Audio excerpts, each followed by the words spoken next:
గురుభ్యో నమః. శ్రీమాత్రే నమః. మనకిప్పుడు శ్రావణ మాసం వచ్చేసింది.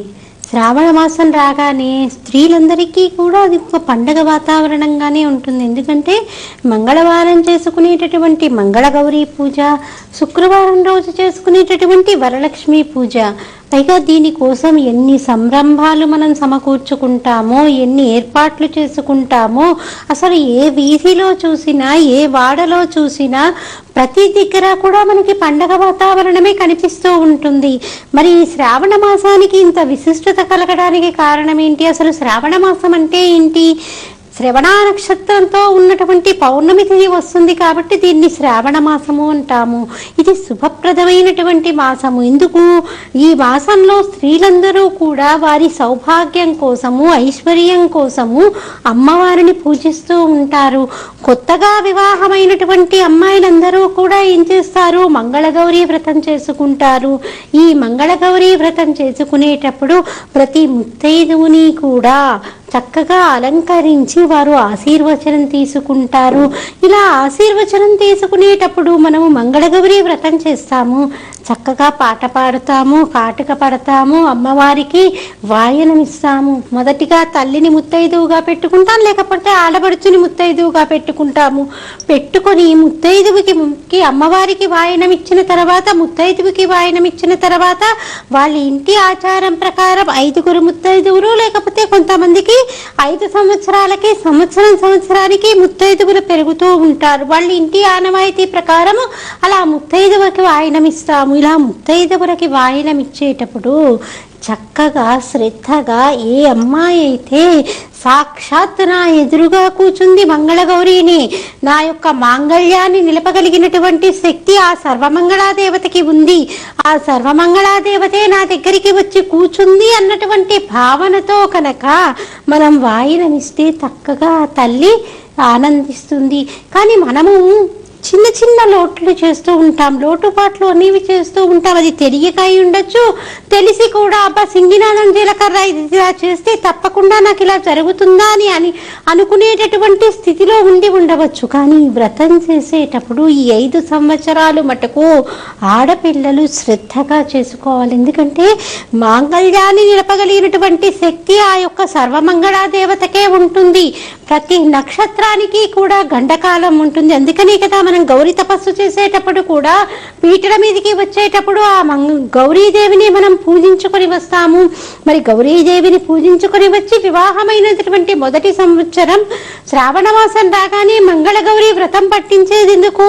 ఆ మాంగళ్యాన్ని నిలుపుకోవడం కోసమే. అమ్మ, నువ్వు ఎలా అయితే సర్వమంగళాదేవత అయి ఎప్పుడూ కూడా నీ యొక్క మాంగళ్యాన్ని నీ మెడలో ఉంచుకుంటూ ఉంటావో, అలాగే నా మెడలో కూడా మాంగళ్యం ఉండేటట్టు చూడు తల్లి, నన్ను అనుగ్రహించు తల్లి అని వేడుకుంటూ ఆ తల్లికి పూజ చేస్తాము.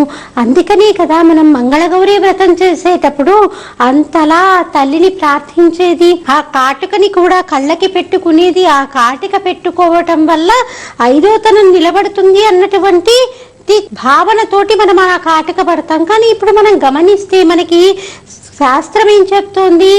ఇనుప అట్ల కాడకి కానీ, లేకపోతే ఇనుప కత్తికి కానీ ఈ యొక్క కాటికని మనం ఏం చేస్తాము? మంగళగౌరీ వ్రతం చేసేటప్పుడు చక్కగా మంగళగౌరీని గౌరమ్మని చేసుకుంటాం. తర్వాత అమ్మవారి మూర్తిని కూడా పెట్టుకుంటాము. పెట్టుకుని 5 జ్యోతులు చేసుకుంటాం. ఇంటి ఆనవాయితీని బట్టి పెరుగుతాయి జ్యోతులు.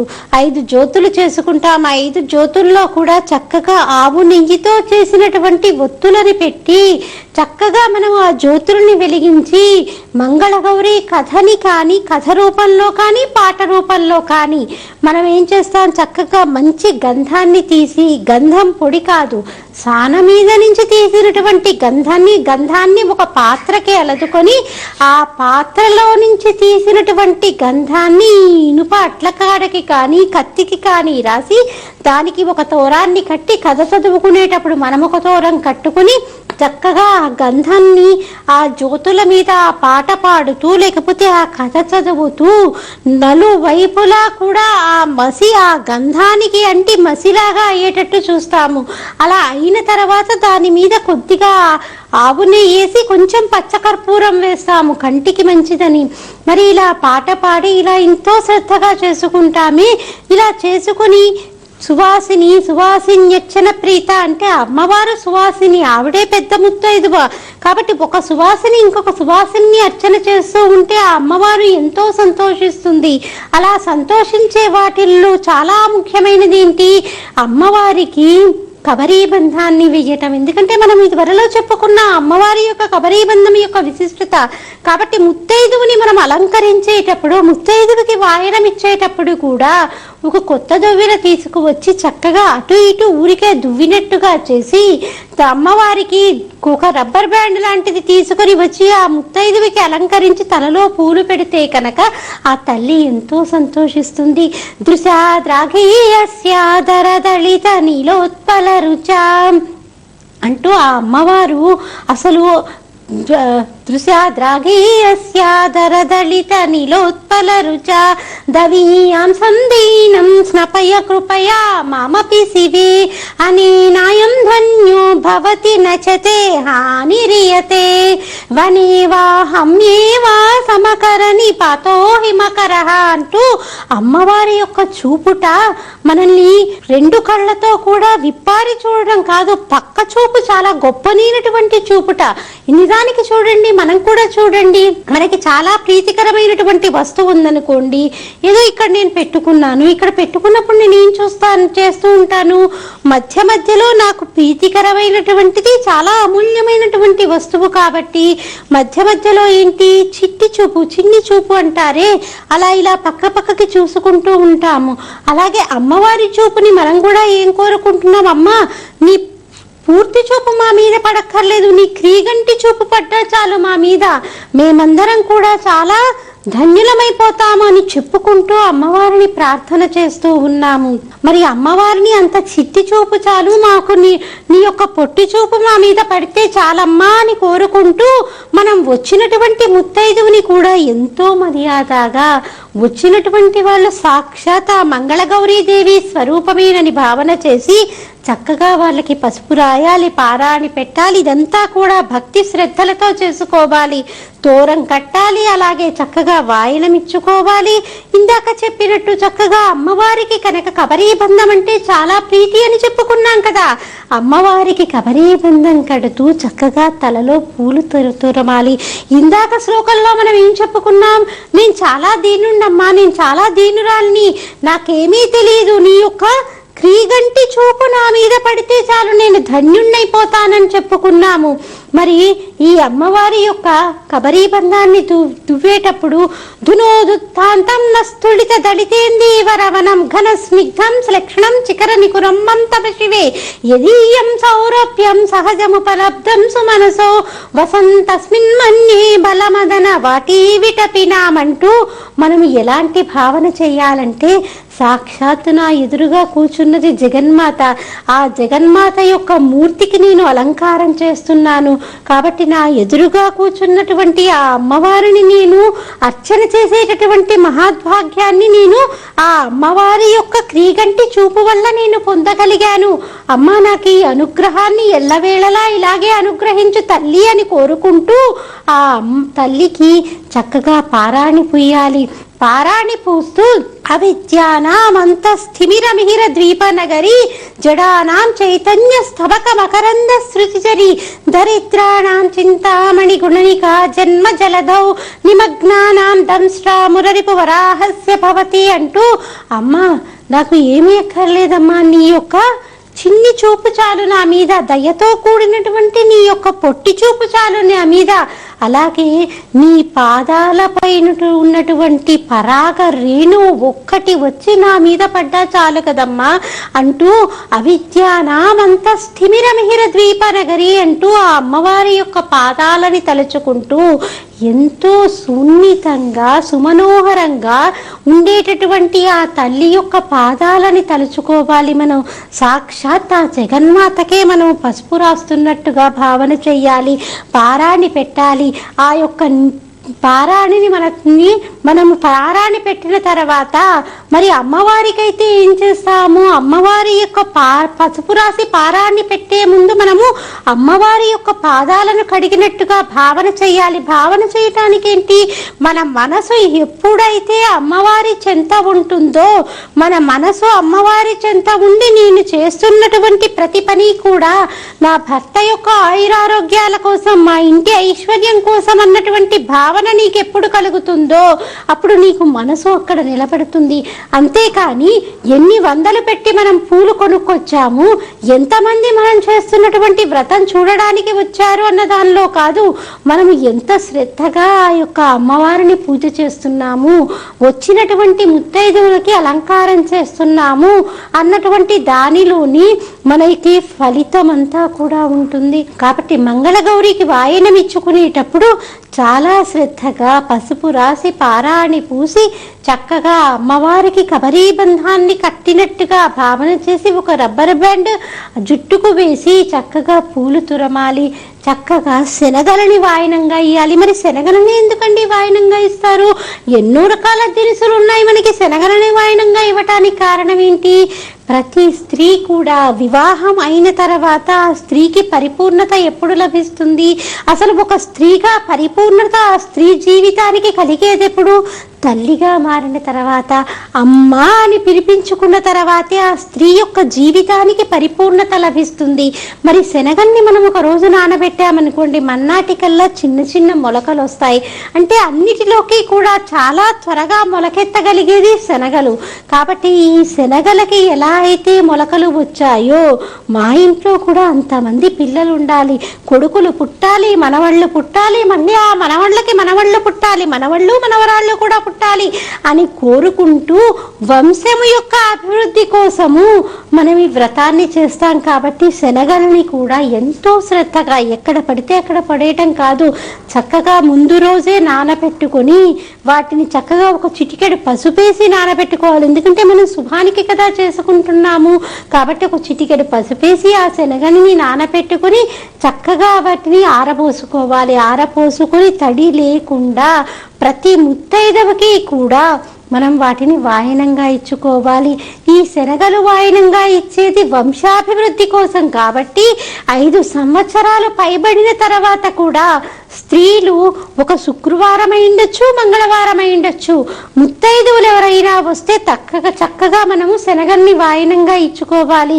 ఇది ఎన్ని తరాలైనా కూడా మన వంశాభివృద్ధి కోసం. కాబట్టి మంగళగౌరి నాకు 5 సంవత్సరాలు అయిపోయింది కాబట్టి ఇక నేను చెయ్యక్కర్లేదు అనుకోవడానికి వీల్లేదు. ప్రతి మంగళవారము కూడా ఎవరైతే మీ ఇంటికి పిలవకుండా వస్తారో ఆవిడని ముత్తైదువుగా భావన చేసి చక్కగా తాంబూలం ఇచ్చుకోవాలి. నిజానికి మనకి ఇంట్లకి దగ్గరలో చాలా మంది అప్పుడప్పుడే పెళ్ళైనటువంటి అమ్మాయిలు ఉన్నారు. అందరూ కూడా పుట్టిళ్ళకి వచ్చే కదా మొదటి సంవత్సరం మంగళగౌరి వ్రతం చేసుకుంటారు. అలాంటి వాళ్ళు మన ఇంటికి వచ్చి తాంబూలం ఇచ్చినప్పుడు వాళ్ళకే మనం కూడా తాంబూలం ఇచ్చుకొని సాక్షాత్ ఆ మంగళగౌరినే మనం భావన చేసి చక్కగా తాంబూలం ఇచ్చి ఆ మంగళగౌరి యొక్క కృపకి మనం పాత్రులం కావాలి. మనకి శక్తి ఉందా, చక్కగా ఏదైనా వస్త్రాన్ని సమర్పించవచ్చు అమ్మవారికి. అదే శక్తి లేదు, ఒక జాకెట్ గుడ్డ పెట్టవచ్చు. అది కూడా శక్తి లేదు, ఒక తాంబూలం ఇవ్వచ్చు. అమ్మవారు కోరుకునేది మన మనసునే కానీ నువ్వు ఎంత పెట్టి ఏం చేస్తున్నావు అన్నది కాదు. కాకపోతే మనము అమ్మవారు పాయసాన్న ప్రియ ఆవిడ, మనము బెల్లంతో చేసినటువంటి గుడాన్న ప్రీత మానస అని మనకు నామమే ఉంది కదా. అమ్మవారు బెల్లంతో చేసినటువంటి పరమాన్నాన్ని అమితంగా ఇష్టపడుతుంది కాబట్టి గుడాన్న ప్రీత మానస. కాబట్టి ఆవిడకి చక్కగా గుడాలతో చేసినటువంటి పాయసాన్నాన్ని పెట్టాలి. ఎంతో ఆనందంగా, ఏదో పెట్టడం అంటే పెట్టేశాం కదా అని చేయటం కాదు. ఆ నివేదన చేసేటప్పుడు కూడా నీ సింహాసనం మీద ఆ అమ్మవారు కూర్చొని ఉంది. ఆ అమ్మవారు కూర్చొని ఉంది కాబట్టి ఆ అమ్మవారికి నేను వెండి గిన్నెలో బంగారపు స్పూన్ తోటి నేను అమ్మవారికి తినడానికి ఇస్తున్నానో లేకపోతే చక్కగా వెండి గిన్నెలో మనము కలిపి అమ్మవారి నోటికి అందిస్తున్నటువంటి భావన, నీకు మనసులో భావన ఉండాలి. ఏదో చేసేసామంటే చేసేసాం కాదు, నీకు భావన ఉంటే తప్పకుండా అమ్మవారు పలికి తీరుతుంది. ఎంతో మంది అలాంటి భావనతో అమ్మవారిని పలికించినటువంటి మహానుభావులు ఎంతో మంది తెలిసిన వారు మనకి ఉండనే ఉన్నారు. కాబట్టి మనము భావనతోటి ఆ తల్లికి నేను ప్రసాదం పెడుతున్నాను అని ఆ తల్లికి నివేదన చేయాలి. నివేదన పెట్టినటువంటి ప్రసాదాన్ని శ్రద్ధగా మనం స్వీకరించాలి. ఎందుకంటే ప్రసాదాన్ని ఎప్పుడూ కూడా మనం అవమానపరచటం కానీ, అంటే తీసుకోకుండా ఉండటం కానీ చేయకూడదు. ప్రసాదం తీసుకుంటేనే మనం చేసుకున్నటువంటి వ్రతం పరిపూర్ణమైనట్టు లెక్క. ఇప్పుడు మనకి సత్యనారాయణ స్వామి వ్రతంలో చూడండి, వివాహమైన తర్వాత తండ్రి కళావతి యొక్క తండ్రి సత్యనారాయణ స్వామి వ్రతం చేస్తా అన్నాడు, బిడ్డ పుట్టినప్పుడు చేస్తా అన్నాడు, వివాహం తర్వాత చేస్తా అన్నాడు, 2 సార్లు మర్చిపోయాడు. మరి 3వసారి చేసేటప్పుడు ఈ కళావతి ఎవరో చేస్తుండగా చూసి వచ్చి తల్లికి చెప్తే తల్లి వెంటనే మీ నాన్నగారు 2 సార్లు మర్చిపోయారు, అందుకని సత్యనారాయణ స్వామికి ఏమైనా కోపం వచ్చిందేమో అని వ్రతం ఇంట్లో చేయిస్తుంది. ఇంట్లో చేయించి ప్రసాదం పూర్తి చేస్తూ ఉండగా తన యొక్క భర్త అల్లుడు వస్తున్నటువంటి వార్త వినిపిస్తుంది. వార్త వినిపించగానే వాళ్ళు ఏం చేస్తారు, మరి కళావతి వివాహమయ్యి అవ్వగానే మరి భర్త వెళ్ళిపోయాడు కాబట్టి వ్యాపారార్థము ఆ అమ్మాయి భర్త వస్తున్నాడన్నటువంటి ఆనందంలో పూజ అంతా కూడా చాలా శ్రద్ధగా చేస్తుంది. కానీ ప్రసాదాన్ని స్వీకరించకుండా గబగబా భర్తని చూడాలి అన్నటువంటి ఆనందంలో ఆ అమ్మాయి అక్కడ నది ఒడ్డు దగ్గరికి వెళ్తుంది. మరి మనకు ఒక సందేహం కలుగుతుంది, భగవంతుడు ఏమన్నా సాడిస్ట్ ఏంటండి, ప్రసాదం తీసుకోకపోతే అది ఆ ఒడ్డున ఉన్నటువంటి ఓడని ముంచేస్తాడా అని. కాదు, మనకి ఇక్కడ భగవంతుడు చెప్తుంది ఏంటి, ప్రసాదాన్ని స్వీకరించకుండా ఉండకూడదు. ప్రసాదాన్ని మనం కనుక అలా అవమానపరిచినట్లయితే ఎలాంటి విపత్కర పరిస్థితుల్ని ఎదుర్కోవలసి వస్తుందో మనకి తెలియచేస్తున్నాడు భగవంతుడు. అంతేకాని ఆయన ప్రసాదం తీసుకోకపోతే మనకి కష్టాలు పెట్టేవాడని కానీ, ఆయన వ్రతాన్ని మనం చెయ్యకపోతే మనకి కష్టాలు పెడతాడని కాదు. ఒక వ్రతాన్ని ఎలా చెయ్యాలో మనకి శాస్త్రం ఏ రకంగా చెప్పిందో, మనకి ఉన్నటువంటి పురాణం ఏ వ్రతాన్ని ఎలా చెయ్యాలో మనకి శాస్త్రంతో పాటు చెప్పింది. ఈ రకంగా ఈ వ్రతాన్ని ఆచరించాలని చెప్పాయి. కాబట్టి మనము అలా వ్రతాన్ని కనుక మనం పరిపూర్ణంగా చేస్తే తప్పకుండా వ్రత ఫలితాన్ని మనం తప్పకుండా పొంది తీరుతాము. కొంతమందిని చూడండి, ఎన్నో రకాల వ్రతాలు చేస్తూ ఉంటారు, పూజలు చేస్తూ ఉంటారు. అయ్యో మీరు ఈ వ్రతం చేస్తే ఇది అవుతుందని చెప్పారు కానీ అందరికీ అయింది, మాకే కాలేదు అని చెప్తూ ఉంటారు. ఇలా చెప్పడానికి కారణం ఏంటి, నిజానికి ఎవరో ఒకళ్ళ ఇంట్లో సత్యనారాయణ వ్రతం చేసుకుంటూ ఉన్నారు. సత్యనారాయణ వ్రతం చేసుకుంటున్నటువంటి వాళ్ళు వారు కోరుకున్నటువంటి కోరికలు వారికి తీరి ఉండకపోవచ్చు. కానీ ఎవరైతే కూర్చున్నటువంటి బంధువుల్లో చాలా శ్రద్ధగా మా అబ్బాయికి చక్కటి ఉద్యోగం రావాలి, వాడు ఉన్నత స్థితిలో ఉండాలి, నాకు చక్కటి కోడలు రావాలని కోరుకుంటున్నటువంటి వారికి మటుకు వారికి కోరిక త్వరగా సిద్ధిస్తుంది. కారణం ఏంటి, ఇక్కడ వింటున్నటువంటి వారు కథని చాలా శ్రద్ధగా విన్నాడు. కానీ వ్రతం చేస్తున్నటువంటి వారు, పీటల మీద కూర్చున్నటువంటి వారు ఎవరెవరు వచ్చారు, వాళ్ళ కాఫీలు అందాయా, టీలు అందాయా లేదా, ఎవరెవరు వచ్చారు అని, లేకపోతే పక్కన ఇప్పుడు ఏంటి కర్ణుడికి సహజంగా కవచ కుండలాలు ఎలా ఉంటాయో ప్రతి ఒక్కరికి కూడా సెల్ ఫోన్లు కదా. కాబట్టి వ్రతం చేసుకునేటప్పుడు కూడా మనం అయ్యో ఇది మనం భగవంతుడికి సంబంధించినటువంటి క్రతువు చేస్తున్నాము కాబట్టి ఫోన్ పక్కన పెడదామన్నటువంటి ఆలోచన ఉండదు. లేకపోతే మన ఫోన్ మనకు చాలా ముఖ్యమైనటువంటి వాళ్ళకి ఇచ్చి ఎవరైనా ఫోన్ చేస్తే దీనిలో మాట్లాడమని చెప్పేటటువంటి ధైర్యం ఎవరికీ లేదు. ఎందుకంటే ఎవరు ఫోన్ చేస్తారో, అంత ఆప్తులు ఫోన్ చేస్తారో అన్నటువంటి భావనతో మన ఫోన్ మన పక్కనే పెట్టుకుంటాం, మన జేబులోనే పెట్టుకుంటాం. మరి అలాంటప్పుడు మనసు మనకి భగవంతుని మీద ఎలా నిలబడుతుంది? ఒక మంగళగౌరి వ్రతం అయి ఉండొచ్చు, ఒక సత్యనారాయణ వ్రతం అయి ఉండొచ్చు, ఒక కాత్యాయని వ్రతం అయి ఉండొచ్చు. వ్రతం ఏదైనా కానీ మనం వ్రతం చేసేటప్పుడు త్రికరణములు, నీకు మనసు, నువ్వు చేస్తున్నటువంటి క్రతువు, మంత్రము 3 ఏకీకృతం అవ్వాలి. ఇలా 3 ఏకీకృతమయ్యేటట్టు కనుక నువ్వు చెయ్యగలిగితే తప్పకుండా భగవంతుడి యొక్క కృపకి మనం పాత్రులం కాగలుగుతాము. మనం చేసేటటువంటి తప్పిదం ఏంటంటే త్రికరణములు ఏకీకృతం కాకుండా మనం పూజా విధిని ఏదో ఆయన బ్రహ్మస్థానంలో కూర్చున్నటువంటి బ్రహ్మగారు చేయించేస్తూ ఉంటారు. మనం సరిగ్గా వినలేదనుకోండి, పాపం వీళ్ళు వినటం లేదు కదా, ఏదో ఫోన్ గొడవలో ఉన్నారు అని ఆయనే మిగతా కర్తవ్యం అంతా కూడా ఆయన పూర్తి చేసేస్తూ ఉంటారు. అలా కాదు, ఎలా చెయ్యాలని చెప్పిందో మనం ఎందుకు చేస్తున్నాం ఈ వ్రతాన్ని? మనం మన అభ్యున్నతి కోసం చేసుకుంటున్నాము, మన పిల్లల యొక్క ఆయురారోగ్యాల కోసము, మన యొక్క ఆరోగ్యం కోసము, ఐశ్వర్యం కోసం చేసుకుంటున్నాము. పోనీ ఇవేవి కాకపోతే మోక్షాన్ని పొందటం కోసం చేసుకుంటున్నాము. కాబట్టి మనం త్రికరణాలు ఏకీకృతమయ్యేటట్టుగా అమ్మవారు అయ్యుండొచ్చు, అయ్యవారు అయ్యుండొచ్చు, వీరి పాదాల చెంతే మన దృష్టినంతా నిలిపి ఎవరు వచ్చినప్పటికీ కూడా ఈ కాసేపు చెలించకుండా మన మనసుని ఆ యొక్క తల్లి పాదాల చెంతే పెట్టి కనుక మంగళగౌరి వ్రతం చేస్తే తప్పకుండా కనుక ప్రతి స్త్రీ కూడా తల్లి యొక్క కృపకి పాత్రులవుతారు. అందుకనే కదా మనకి మంగళగౌరి వ్రతం చేసుకునేటప్పుడు కూడా మంగళగౌరి వ్రతమే చేయటానికి కారణం ఏంటి? మరి క్షీరసాగర మథనం జరిగినప్పుడు హాలాహలం పుట్టగానే దేవతలందరూ ఏం చేశారు? పరుగున పరమశివుడి దగ్గరికి వచ్చారు. పరుగున పరమశివుడి దగ్గరికి వచ్చి హాలాహలం అందరినీ కూడా ముంచేస్తోంది, లోకాలన్నింటినీ ముంచేస్తోంది, రక్షించేవాడివి నీవు తప్ప మాకు దిక్కెవరూ లేరు అంటూ ఆ పరమశివుడి దగ్గర మొరపెట్టుకున్నారు. ఆ పరమశివుడి దగ్గర మొరపెట్టుకోగానే ఆయన ఏం చేశాడు? ఆయన ఎంతసేపు హేళగా ఆయన ఒక్క నిమిషంలో ఆ యొక్క హాలాహలాన్నంతా మింగేయచ్చు, కానీ ఆయన ఊరకంట అమ్మవారి వంక చూశారట. అంటే ఆవిడ ఏమన్నా ఆయన్ని భయపెట్టేస్తుందేమో అని కాదు, ఆవిడ స్వాధీన వల్లభ. అయ్యో ఈవిడకి చెప్పకుండా చేస్తే ఏమవుతుందో, పిచ్చిది ఎప్పుడూ కూడా నన్ను అనుగమిస్తూనే ఉంటుంది, నేను ఏ సమయానికి లేచినా నాకు కావలసినవన్నీ కూడా సమకూరుస్తూ ఉంటుంది, దీనికి చెప్పకుండా నేను ఎలా ఉండగలను అన్నటువంటి భావన. అంటే భయపెట్టి కాదు, ఆయన్ని స్వాధీనం చేసుకుంది, ప్రేమతోటి ఆవిడ యొక్క సపర్యల చేత ఆవిడ ఆయన్ని తన యొక్క స్వాధీనంలో ఉంచుకుంది. కాబట్టి ఆవిడ స్వాధీన వల్లభ. కాబట్టి ఆవిడ పంక ఒక్కసారిగా పరమశివుడు చూశాట.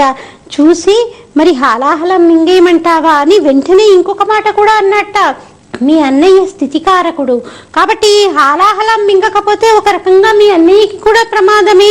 ఇప్పుడు కనుక నేను ఈ హాలాహలాన్ని కనుక పుచ్చేసుకుంటే మీ అన్నయ్యకి కూడా మంచి పేరు వస్తుందో అని చెప్పాడు. ఎందుకంటే ఆడవాళ్ళకి పుట్టింటి నుంచి నరుక్కు వస్తే తొందరగా మాట వింటారని పరమశివుడు ఈ రకంగా కూడా చెప్పగానే అమ్మవారి ఏమీ వినకుండా ఒక్కసారిగా హాలాహలాన్ని మింగమని చెప్పిందిట.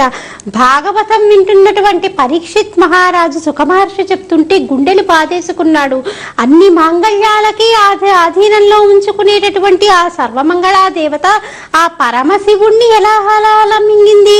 హాలాహలం పరమశివుడు మింగితే ఆయన ప్రాణానికి ప్రమాదం అని తెలీదా?